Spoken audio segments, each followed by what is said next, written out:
Mesdames et messieurs, bonjour et bienvenue dans cette nouvelle édition de votre journal de 15h. Tout de suite, voici les titres. Une forte délégation gouvernementale conduite par la secrétaire d'État aux affaires sociales, accompagnée du ministre de la décentralisation, s'est rendue à Madgoul.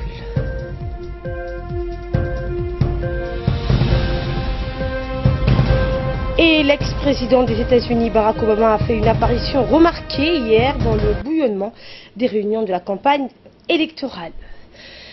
Bonjour et merci de nous accueillir chez vous. Avant de développer ces titres, je vous emmène en Turquie où le ministre de l'Éducation nationale et de la formation professionnelle, Mustafa Mohamed Mahmoud, participe à une conférence des ministres de l'Éducation Afrique turque qui se tient à Istanbul du 19 au 22 octobre.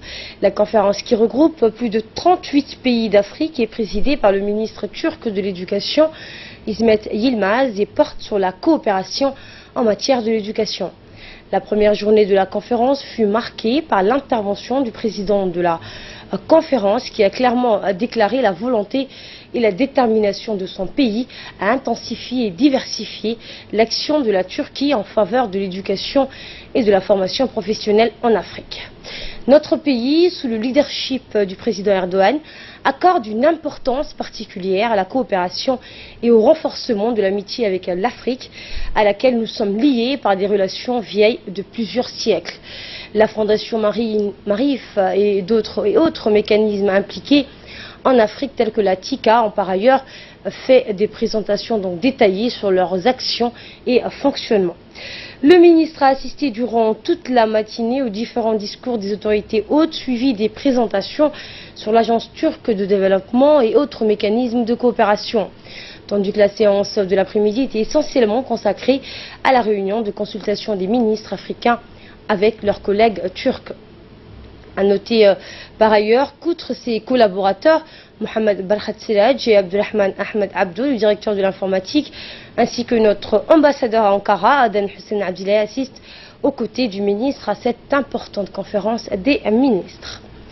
Retour à Djibouti, au nord du pays, où une forte délégation gouvernementale conduite par la secrétaire d'État aux affaires sociales, Mona Ousmane Aden, accompagnée du ministre de la décentralisation, Hamadou Mohamed Aramis, s'est rendu hier à Madgoul, une localité située dans le secteur de Dora et dans la région de Tadjoura, pour une mission d'information sur l'impact de programmes monétaires suivi d'un débat interactif pour dégager ainsi les voies et moyens d'améliorer les conditions de vie de cette population ainsi que le développement de base dans ce secteur. Et pour nous en dire plus, Fardous Hussein est avec nous sur ce plateau.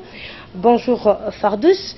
Alors on sait que la secrétaire d'État chargée des affaires sociales a donc visité pour constater l'impact du projet des transferts monétaires dont bénéficie la population de la sous-préfecture de Dora. Qu'est-ce que vous pouvez nous dire sur cette visite de la secrétaire d'État et qu'est-ce qu'on peut en retenir? Effectivement, cette visite à Madgoul avait pour objectif de concerter la population sur le programme à cette localité, sur l'impact de ce programme monétaire pour dégager ainsi dans ce secteur éloigné du centre administratif. Alors arrivé, comme vous le voyez, comme vous l'avez vu dans les images, une foule nombreuse constituée en grande partie des femmes et de populations de cette localité sont venues souhaiter la bienvenue aux autorités. Le ministre Aramis est venu pour la deuxième fois dans cette localité, accompagné cette fois de la secrétaire d'État aux affaires sociales, Mona Ousmane Aden, ainsi pour travailler de concert avec la secrétaire d'État aux affaires sociales sur un grand projet social dans ce secteur, et ce afin de lancer de nouveaux programmes sociaux pour venir encore plus en aide à ces populations les plus reculées des pays. La secrétaire d'État a aussi ajouté quant à elle le programme monétaire initié par le président de la République vise à améliorer les conditions de vie de ces populations reculées comme dans le secteur de Dora. Ce programme profite ainsi à des centaines de familles nomades dans la sous-préfecture de Dora qui a raison de 30 000 francs par mois. La secrétaire d'État aux affaires sociales est venue à Madgoul accompagnée du ministre de la décentralisation Aramis pour constater de visu l'impact, donc réfléchir ensemble à une approche multisectorielle pour accompagner ces populations et dégager des solutions concrètes, en premier lieu avec le département de la décentralisation et ensuite travailler avec les partenaires au développement. Ces localités, donc Asma, devront donc jouir des mêmes droits et opportunités comme un sous réservé à la capitale et même donc des régions, des chefs-lieux des autres donc régions du pays, afin donc de mettre en place un capital humain qui soit donc plus profiter donc de la même chance réservée aux autres localités de ce pays. Voilà donc une visite pour comment accompagner ces populations et comment aller développer. Merci Fardouz pour ces précisions. Le ministre de la décentralisation, M. Hamadou Mohamed Alamis, a annoncé que c'était donc sa deuxième visite à Madguel. Il travaille de concert avec le département des affaires sociales afin d'améliorer le développement durable, surtout au profit des populations éloignées à l'instar du secteur de Madguel. Le ministre Alamis a poursuivi son intervention que lors de sa dernière visite, il avait annoncé le renouvellement du programme de mobilisation des eaux de surface.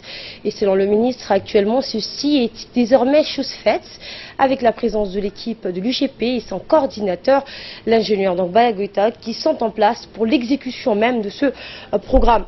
Lors de la campagne présidentielle, la population avait formulé des doléances et le président de la République avait fait des promesses et nous avait donné des instructions, a-t-il dit, pour donner la priorité dans les programmes de développement à ce secteur reculé de la région de Tadjoura où on constate une forte concentration de familles nomades. Et le ministre a conclu ses propos que la promesse du chef de l'État est concrétisée aujourd'hui avec le lancement de l'exécution du programme de mobilisation des eaux de surface. De son côté, la secrétaire d'État en charge des affaires sociales, Mme Mona Isman Adan, a remercié la population pour l'accueil qui lui a été réservé.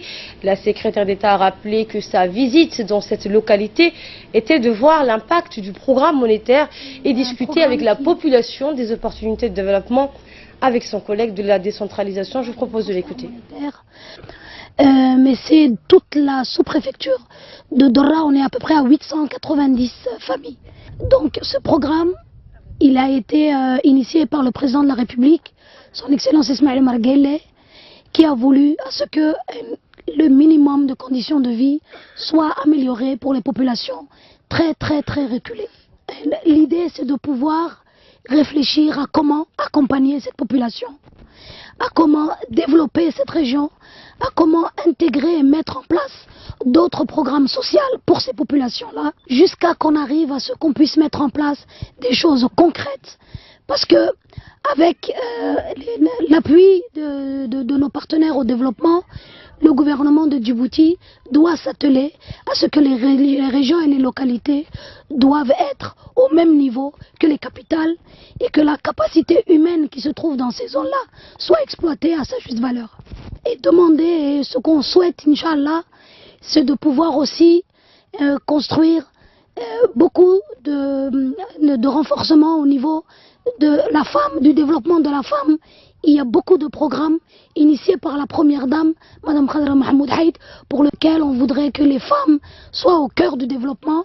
Et c'est aussi cette idée qui nous amène aujourd'hui pour voir quel type de développement on doit mener à côté de la femme à Djibouti, surtout dans les zones éloignées, pour montrer aussi que dans ces zones-là, la capacité de la femme est toujours importante.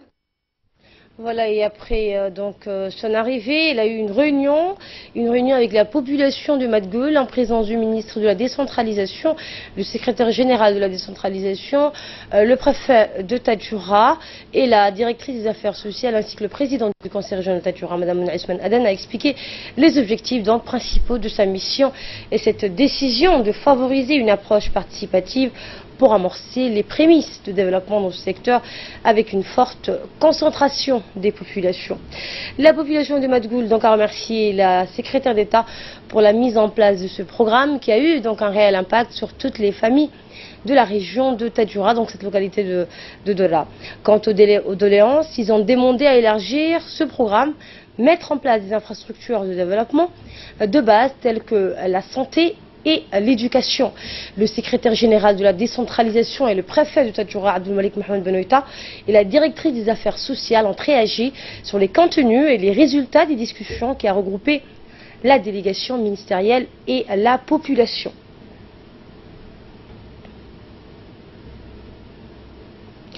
Écoutons cette fois l'intervention du président du conseil régional de Tadjoura, M. Omar Hussein. Ce que je trouve très positif tout d'abord, c'est d'avoir, on sent une certaine solidarité gouvernementale qui sont aujourd'hui présents dans un secteur très éloigné où les besoins se font sentir. Et donc elle voulait se rendre sur le terrain pour voir de visu la situation réelle. Qu'est-ce que ces gens-là font de cet argent? Est-ce qu'il y a eu un impact positif par rapport aux bénéficiaires? Donc aujourd'hui, sur le terrain, elle a réalisé, à travers les discussions qu'elle a entretenues avec les bénéficiaires et la population de Andaba Madgoul, donc accompagnée de son collègue, le ministre de la décentralisation, qui agit également dans les activités des services déconcentrés. Et il y a le projet de l'IGP du ministère de l'Agriculture qui agit dans le secteur était présent. Donc plusieurs points ont été évoqués durant la discussion. Des réponses ont été apportées plutôt par les ministres qui représentent également l'ensemble du gouvernement de la République de Djibouti. Je trouve que c'est une initiative très positive et vraiment le fait que la population rencontre aussi directement des ministres, ça les rassure et ça les encourage dans leurs initiatives parce que malgré leur vulnérabilité, c'est des gens qui ont des initiatives, c'est des gens qui vivaient.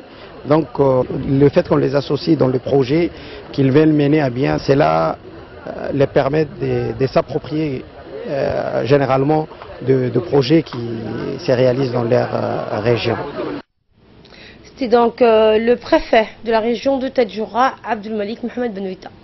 Dans le reste de l'actualité, le ministère de l'Habitat, de l'Urbanisme et de l'Environnement, en collaboration avec l'organisation régionale pour la conservation de l'environnement de la mer Rouge et du golfe d'Aden, a organisé une formation de 5 jours sur le suivi de l'état de santé des récifs coralliens avec la méthode dite récif chic aux îles Moucha et Maskali, situées à une dizaine de kilomètres de la capitale. Cette formation a été précédée par une formation de plongée d'un mois. Les cadres du ministère de l'Habitat et de l'Environnement, les techniciens du ministère de l'Éducation, de l'Enseignement supérieur et de la Recherche, les associations des pêcheurs, l'association Jeunes Marins Civils ont participé à la dite formation. Dans son intervention, le directeur de l'Environnement, Hussein Nudid Rablé, a souligné que les récifs coralliens sont des écosystèmes sous-marins constitués de milliers d'espèces animales et végétales. Ils représentent, a-t-il dit, avec les forêts, les habitats les plus riches en termes de biodiversité et offrent des paysages d'une beauté incomparable. On l'écoute.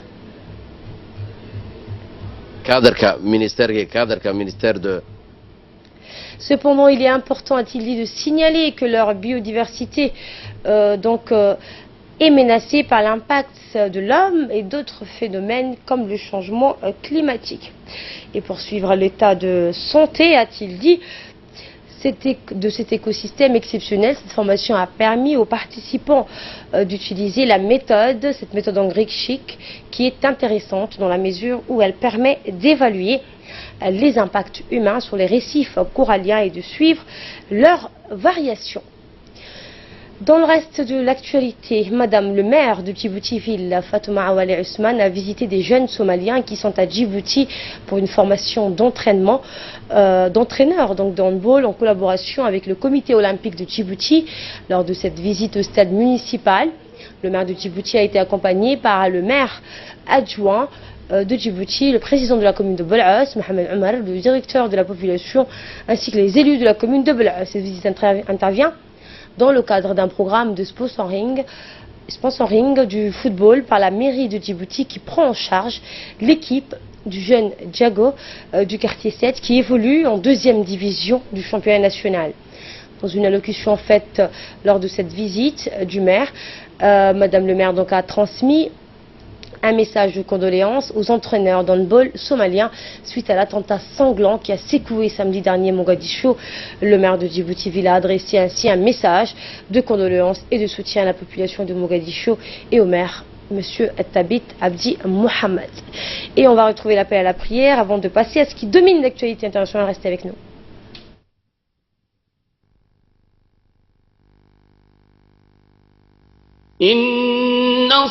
الصلاة كانت على المؤمنين كتابا موقوتا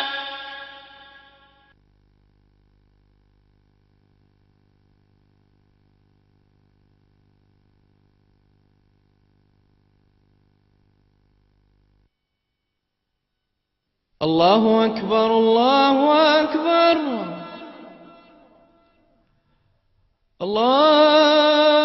الله أكبر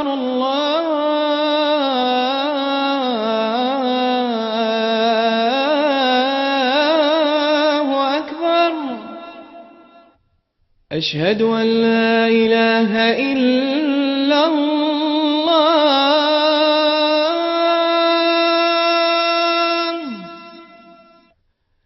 أشهد أن لا إله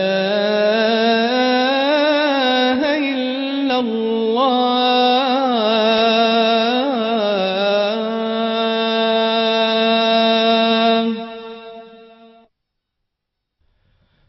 أشهد أن محمدا رسول الله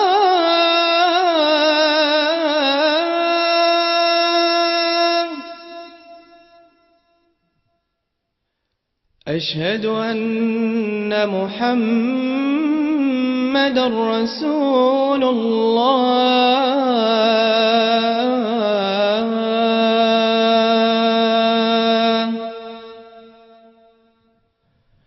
حي على الصلاة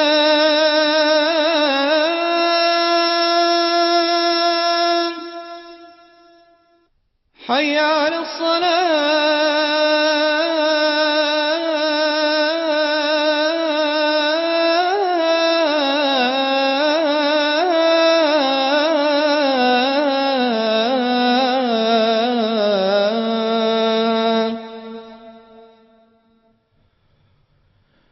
حي على الفلاح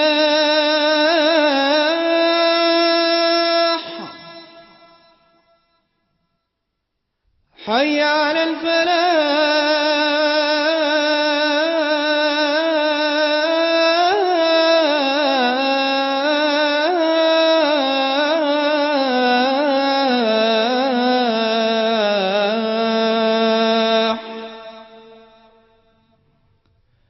الله أكبر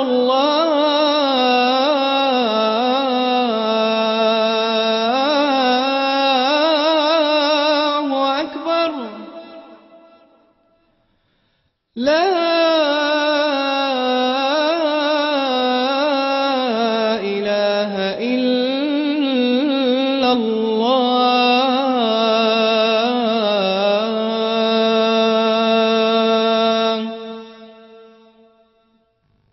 اللهم رب هذه الدعوة التامة والصلاة القائمة آت سيدنا محمدا الوسيلة والفضيلة وابعثه اللهم مقاما محمودا الذي وعدته إنك لا تخلف الميعاد. Et de là, nous passons à ce qui domine l'actualité hors de nos frontières. Samata Sirida, bonjour. Bonjour Asma. On va parler de cette inculpation donc de l'ancien Premier ministre pakistanais Nawaz Sharif et sa fille ont été formellement inculpés hier de corruption dans le cadre d'une enquête initiée par les révélations des Panama Papers et portant notamment sur le bien de luxueux biens immobiliers. Eh bien, Asma, l'ex-premier ministre pakistanais Nawaz Sharif, destitué en juillet par la Cour suprême lors d'une affaire de corruption, a été inculpé hier. Le tribunal a également inculpé la fille de Nawaz Sharif, Mariam, et son gendre dans une affaire de corruption liée à leur propriété immobilière à Londres, a indiqué dans un haut responsable gouvernemental sous couvert d'anonymat. Nawaz Sharif, qui risque désormais une peine de prison, avait comparu à 2 reprises devant le Bureau de transparence nationale, National Accountability Bureau, un organisme anticorruption ces dernières semaines. Il se trouve actuellement à Londres au chevet de son épouse malade d'un cancer. Son avocat plaide non coupable. Les accusations sont non seulement sans fondement, sans aucune base et infondées, mais aussi frivolées. En plus haut, tout cela, on nous refuse le droit à un procès équitable, a déclaré sa fille Mariam à la Cour suprême, selon un document. Une nouvelle victoire phénoménale pour le peuple pakistan. Nawaz Sharif disqualifié et sa famille inculpée. Aucun de ces 15 premiers ministres ayant dirigé le Pakistan au cours de ses 110 ans d'histoire mouvementée n'a réussi à aller au terme de son mandat de 5 ans. Nawaz Sharif lui-même a été contraint à 3 reprises de quitter son poste, la première fois déjà à la suite d'un scandale de corruption, la deuxième en raison d'un coup d'État et la troisième suite à l'arrêt de cour de la Cour suprême. On va aux États-Unis où Barack Obama tacle Donald Trump sans le nommer. L'ex-président des États-Unis a fait une apparition remarquée hier dans le bouillonnement des réunions de campagne électorale, dénonçant l'évolution de la politique américaine sans pour autant mentionner le nom de son successeur. Effectivement, Asma, dans l'ombre depuis son départ à la Maison-Blanche, Barack Obama a remis hier un pied dans l'arène politique pour soutenir les candidats démocrates lors des réunions de campagne dans le New Jersey, en Virginie. L'ancien président américain saisit cette occasion pour déplorer un retour en arrière politique, sans toutefois nommer son successeur, Donald Trump. La politique actuelle, nous croyons en avoir fini il y a longtemps. Les gens ont 50 ans de retard. Nous sommes au 21e siècle, pas au 19e siècle, a-t-il ironisé après avoir participé à une réunion dans le New Jersey pour soutenir le démocrate briguant le poste de gouverneur Philip Murphy. Il s'est rendu à 500 km plus au sud, à Richmond, en Virginie, pour un meeting de soutien à Ralph Northam. Depuis qu'il a quitté ses fonctions le 20 janvier dernier, Barack Obama s'est tenu à l'écart du débat politique, fidèle à une tradition de réserve observée par ses prédécesseurs, ce qui n'empêche pas quelques critiques appliquées envers son successeur qui attaque sans cesse son bilan. Après 3 mois de vacances, l'ex-président s'est attelé à la rédaction de ses mémoires, n'a carrément pris la parole en public et n'a donné pratiquement aucune interview. Les quelques fois où il a brisé le silence, et il a fait sur des sujets d'importance nationale comme l'immigration, la couverture sanitaire ou la lutte contre le réchauffement climatique.